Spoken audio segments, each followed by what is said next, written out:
Hyderabad Jubilee hills నియోజకవర్గ పర్యటనలో BRS working president KTR ప్రజలతో మాట్లాడారు. షేక్పేట సమత కాలనీవాసులు కేటీఆర్ కు ఘనస్వాగతం పలికారు. ఈ సందర్భంగా ఆయన కాంగ్రెస్ ప్రభుత్వంపై తీవ్ర స్థాయిలో విమర్శలు చేశారు. పెద్దలు కాంగ్రెస్ పార్టీ పెద్దలు ఏమనుకున్నారంటే ప్రజల జ్ఞాపక శక్తి చాలా తక్కువ, 100 రోజుల్లో అరిచేతిలో స్వర్గం చూపెట్టి నోటికొచ్చిన వాగ్దానాలు చేసి తర్వాత మర్చిపోయినా అడిగే వాళ్ళు ఎవరు లేరని చెప్పి ఇవాళ ఇష్టం వచ్చిన వాగ్దానాలు చేసి అడ్డగోలు హామీలు ఇచ్చి గద్దెనెక్కిన తర్వాత తప్పించుకునే ప్రయత్నం చేస్తా ఉన్నారు. ప్రతి ఆడబిడ్డకి నెలకు 2,500 రూపాయలు ఇస్తామని చెప్పి మాట ఇచ్చి ఇవాళ 100 రోజుల్లోనే దాన్ని అమలు చేస్తామని గ్యారంటీ కార్డులు రాసిచ్చి ఇవాళ దొంగ మాటలు చెప్పి తప్పించుకునే ప్రయత్నం చేస్తున్న కాంగ్రెస్ పార్టీకి బుద్ధి చెప్పడానికే ఈ కాంగ్రెస్ బాకీ కార్డును రూపొందించాము, ఇంటింటికి తీసుకొని పోతా ఉన్నాం. ఆ క్రమంలో ఈరోజు షేక్పేటలో మా నాయకులు ప్రదీప్ గారు, మా డివిజన్ అధ్యక్షులు, అట్లాగే మా ఇన్ఛార్జ్ గారు ఇక్కడ శ్రవణ్ గారు, ముఠా జయసింహ గారు, వారి నాయకత్వంలో ఇంకా మిగతా మిత్రుల నాయకత్వంలో దీన్ని ఇంటింటికి తీసుకొని పోతా ఉన్నాం. ఒక మహిళలకే కాదు, కాంగ్రెస్ పార్టీ అందరికీ ద్రోహం చేసింది. రైతులకు 15,000 రైతు బంధు అన్నారు, వాళ్ళతో మోసమే చేసినారు. పిల్లలకు 2 లక్షల ఉద్యోగాలు అన్నారు, నిరుద్యోగ భృతి అన్నారు. మరి మొదటి సంవత్సరంలోనే 2 లక్షల ఉద్యోగాలు ఇచ్చేస్తామని నమ్మబలికినారు. ఈ రోజు వరకు కనీసం 6-7 వేల ఉద్యోగాలు కూడా ఇవ్వలేదు. అందుకే ప్రతి వర్గాన్ని వంచిన కాంగ్రెస్ పార్టీని వాళ్ళ మోసాన్ని ఎండగట్టడానికి జూబ్లీ హిల్స్ ఉప ఎన్నిక ఒక మంచి అవకాశం. అందుకే ఈ బాకీ కార్డును ఇంటింటికి తీసుకొని పోతా ఉన్నాం. తెలుగులో, ఉర్దూలో, హిందీలో, ఇంగ్లీష్లో 4 భాషల్లో ఈ కార్డులని ఇంటింటికి పంపుతాం. ప్రతి ఇంట, ప్రతి గడపకి, ప్రతి గుండెకి కాంగ్రెస్ మోసాన్ని వివరించి చెబుతాం. చెప్పి మరి జూబ్లీ హిల్స్ ఎన్నికల్లో కానీ అట్లాగే స్థానిక సంస్థల ఎన్నికల్లో కానీ ఈ ప్రభుత్వానికి చెంపపెట్టు లాంటి సమాధానం ఇవ్వాలి అని చెప్పి ప్రజలను మేము అభ్యర్థిస్తా ఉన్నాం. ఎందుకంటే ఇప్పుడు కనుక మీరు బుద్ధి చెప్పకపోతే రాబోయే 2 ఏళ్లు మళ్లీ దొరకరు మీకు. మేము చేసిందే కరెక్ట్, మేము మోసం చేయడమే కరెక్ట్ అన్నట్టుగా కాంగ్రెస్ పార్టీ పరిపాలన నడుస్తా ఉంది.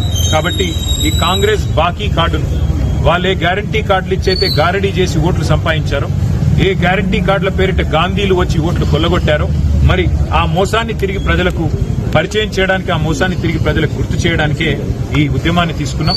దీనికి సహకరించాలని, ఇంటింటికి బాకీ కార్డును తీసుకెళ్లాలని మా బీఆర్ఎస్ కార్యకర్తలకు విజ్ఞప్తి చేస్తూ ఇక్కడ షేక్పేటలో ఈరోజు మరి ఈ సమతానగర్ లో అందరూ కూడా పెద్దలు, హిందువులు, ముస్లింలు, కులాలకు, మతాలకు అతీతంగా ముందుకు వచ్చి తిరిగి కేసీఆర్ గారు రావాల్సిందే, మళ్లీ సంక్షేమ రాజ్యం రావాలి, మళ్లీ అభివృద్ధి చూడాలి అంటే కేసీఆర్ గారి ప్రభుత్వం తిరిగి రావాలని వాళ్ళు చెప్తుంటే నిజంగా కూడా చాలా గొప్పగా అనిపించింది. తప్పకుండా మా అభ్యర్థి మాగంటి సునీత గోపీనాథ్ గారిని జూబ్లీ హిల్స్ ఉప ఎన్నికల్లో గెలిపించాలని అభ్యర్థించడానికి, అట్లాగే లోకల్ బాడీస్ లో కూడా ఎక్కడికక్కడ మరి బీఆర్ఎస్ పార్టీ అభ్యర్థుల్ని గెలిపించాలని అభ్యర్థించడానికే ఈ కార్యక్రమాన్ని తీసుకున్నాం. దయచేసి దీన్ని విజయవంతం చేయాల్సిందిగా మా కార్యకర్తలందరికీ కూడా విజ్ఞప్తి చేస్తూ, అట్లాగే ఇక్కడ ఉన్న పరిస్థితులు కూడా ఇప్పటిదాకా మిత్రులు చెప్తా ఉన్నారు. మరి ఇదివరకు కేసీఆర్ గారి ప్రభుత్వం ఉన్నప్పుడు మరి మున్సిపల్ మేనేజ్మెంట్ బాగుండేది, రోజు చెత్త కలెక్షన్ కానీ, ఇక్కడ డ్రైనేజీల వ్యవస్థ కానీ, ఇక్కడ రోడ్ల నిర్వహణ కానీ బాగుండేది. ఇప్పుడు అసలు గవర్నమెంటే లేదు, చాలా దారుణంగా ఉంది పరిస్థితి అని చెప్పి స్థానిక మహిళలు చెప్తా ఉన్నారు. అట్లాగే ఇదివరకు 2 రోజులకోసారి వచ్చే చెత్త కలెక్షన్ వాళ్ళు ఇప్పుడు 4 రోజులకు కూడా రావడం లేదని చెప్తున్నారు. కేసీఆర్ గారు ఉన్నప్పుడు ఇక్కడ ఇన్వర్టర్లు, జనరేటర్లు అన్ని కూడా పక్కకు పెట్టారు. కానీ వాళ్ళ మళ్లీ తిరిగి జనరేటర్లు, ఇన్వర్టర్లు కొనుక్కునే దుస్థితి వచ్చింది, మళ్లీ కరెంటు కోతలు ప్రారంభమైనాయని చెప్పి పెద్దలు చెప్తా ఉన్నారు. ఇవన్నింటి దృష్ట్యా తప్పకుండా ఈ బాకీ కార్డు ఉద్యమం ఒకవైపు, ఈ స్థానిక సంస్థల పర్యవేక్షణలో కూడా కాంగ్రెస్ ప్రభుత్వం ఏదైతే విఫలమైందో దాని విషయంలో కూడా మరి ప్రజలు బుద్ధి చెప్పే విధంగా ఆలోచించాలని చెప్పి కూడా కోరుతూ మీడియాకు కూడా హృదయపూర్వకంగా దీనికి మద్దతు పలుకుతున్నందుకు ధన్యవాదాలు. ఒక ఎమ్మెల్యే గారు కాంగ్రెస్ ఎమ్మెల్యే గారు అసలు అభివృద్ధే లేదు అంటూ ఒక పెద్ద వ్యాసం రాశారు నిన్నగాక మొన్న ఒక పత్రికలో. మహబూబ్ నగర్ ఎమ్మెల్యే ఎన్ఎం శ్రీనివాసరెడ్డి గారు, మరొక ఎమ్మెల్యే ఎల్లారెడ్డి ఎమ్మెల్యే మదన్ మోహన్ రావు గారు మాకు కాంగ్రెస్ ప్రభుత్వం నిధులు ఇవ్వడం లేదు అని చెప్పి వరల్డ్ బ్యాంక్ దగ్గర 100 కోట్లు రావాలని చెప్పి ఆయన ఉత్తరం రాశారు. ఈ రాష్ట్రంలో పరిస్థితి ఎట్లా ఉందో దాన్ని బట్టే చెప్పొచ్చు. ఇక్కడికి వచ్చే మంత్రులు గాని, ఇక్కడికి వచ్చే సామంతులు గాని ఎన్నికల వరకే ఉంటారు తప్ప మళ్లీ ఎన్నికల తెల్లారి మళ్లీ మీ ముంగటుండేది, మీకు సేవ చేసేది ఒక్క బీఆర్ఎస్ పార్టీ వాళ్ళు తప్ప ఇంకెవరు కూడా ఇక్కడ ఉండరు. ఈ టూరిస్ట్ లెవెల్ అయితే వస్తున్నారో పోతున్నారో మంత్రులు ఒక్కరు కూడా హైదరాబాద్ జిల్లా వాళ్ళు కాదు. వాళ్ళు తెల్లారి ఇక్కడ ఎవరు మిగిలరు, ఎవరు ఉండరు. మళ్ళీ మీ కష్టంలో సుఖంలో ఉండేది బీఆర్ఎస్ పార్టీ మాత్రమే. అందుకే బీఆర్ఎస్ ఎమ్మెల్యేలని గతంలో హైదరాబాద్ లో గెలిపించారు, రేపు కూడా గెలిపించాలని మళ్ళీ ప్రజల్ని కోరుతాం. సో ఫ్యూచర్ సిటీకి వాళ్ళ సీఎం రేవంత్ రెడ్డి ప్రజెంట్ సిటీని పట్టించుకోమనండి.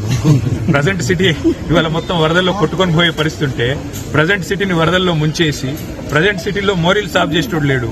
ప్రజెంట్ సిటీలో జనాలకు దోమలు కొడుతుంటే పిచికారీ చేసేటోళ్ళు లేరు, బ్లీచింగ్ పౌడర్ చల్లేటోళ్ళు లేరు. ప్రజెంట్ సిటీలో ఇప్పుడున్న మరి చెత్త కలెక్షన్ చక్కగా లేదు. ప్రజెంట్ సిటీని పట్టించుకుంటే రేవంత్ రెడ్డి గారు మంచిది.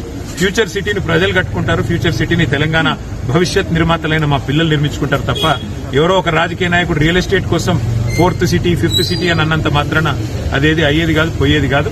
ఉన్న మెట్రోను రద్దు చేసి ఫ్యూచర్ సిటీకి మెట్రో పెడతానంటేనే దాన్ని బట్టి అర్థం చేసుకోవచ్చు రేవంత్ రెడ్డి గారి సాగు తెలియట్లేదు. Thank you.